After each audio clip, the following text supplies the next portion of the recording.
Hey everyone, I am here with an early math update. If you don't know me, I'm Allison Fox Resnick. I have the privilege of being one of the research partners on the early math team here in Michigan. And I'm here to tell you a little bit of a story. We're going to be brief. There's lots more to dig into on all of this. But at a high level, what I want to talk about for a few minutes is how we're doing something really different and important for kids and educators. We're making an impact already, and we learned a lot, but we're not done yet. And this is a story of our work. We're doing this together across the state, which is really exciting. And in this moment, we actually have our first external evaluation of the work. So you'll see we have survey data, over 100 leaders from across the state and teachers. We have interviews, and we have student achievement data. So I'm going to dip into a little bit of that today. Feel free to pause if you want to look at it more closely. And you'll see that we have linked lots of other resources if you want to dig deeper into the data and see the more extensive evaluation report.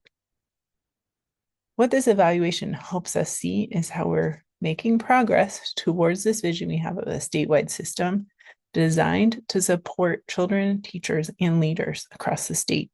And what these hexagons represent, and we have lots of resources on these too, is research-based ideas about what it means to design a system that supports meaningful instructional change at scale. So across the full state of Michigan, how do we support children, teachers, and leaders to be powerful, flexible problem solvers and collaborative learners? So let's dig in. What I'm showing here are some, not all, research-based shifts that we're trying to support in what it means to teach and learn math. This is deeply about our children and what kinds of learning we want them to experience, what we want their relationship to be with math, and how we want them to be able to use math in their lives right now and as they grow older and move into the world. What we're seeing is that just in the work we've done so far, more and more of this kind of math learning is happening in classrooms. So here's what survey respondents said when asked whether early math students were doing these kinds of things more now than before 23H. And here's some of their words when asked to describe what they were seeing in classrooms.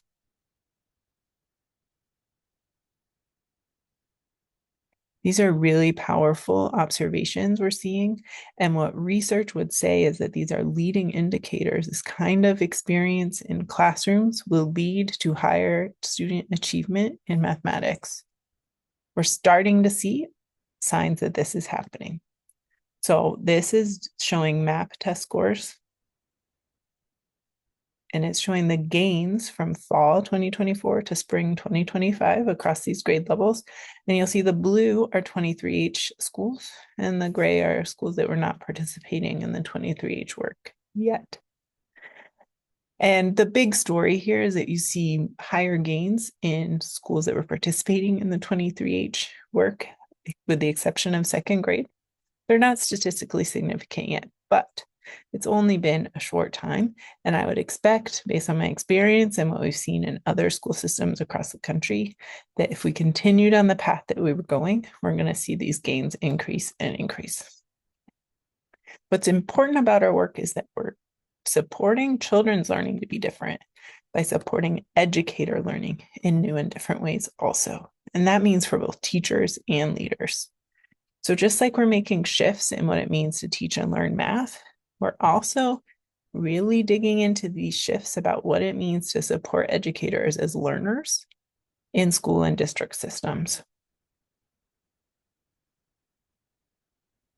Again, this is about our educators, about which kind of system we think we want to work in as educators, which kinds of systems our educators are going to want to stay and want to dig in and really puzzle over how to make our schools the best it can be across Michigan.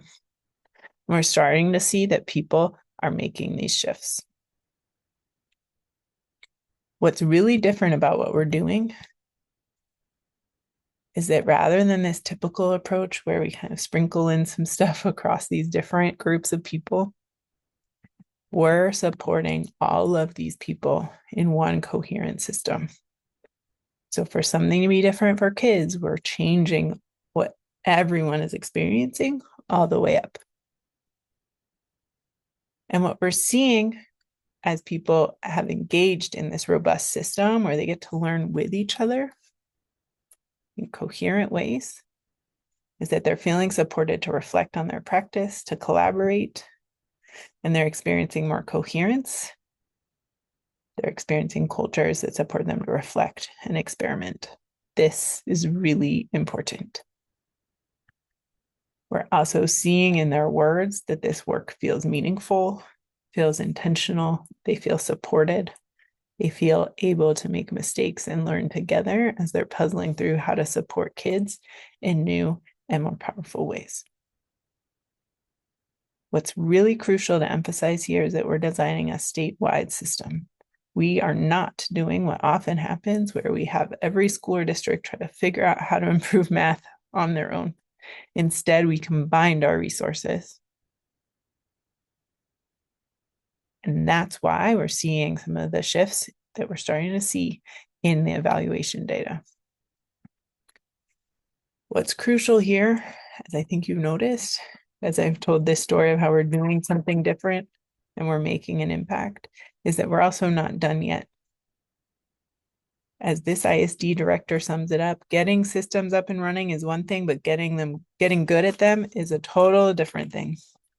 So we're making progress. This shows some M-STEP data from the last few years where there's some improvement.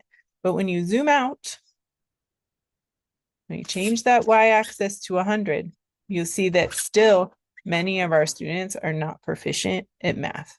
In fact, over half of them are not. Now, this is one measure of their learning, but it shows how much work we still have to do as a state. So what I would leave you with is that if we're going to continue to support Michigan children to experience more powerful mathematics instruction, we'll all have to do something different. I'm wondering, what will you do?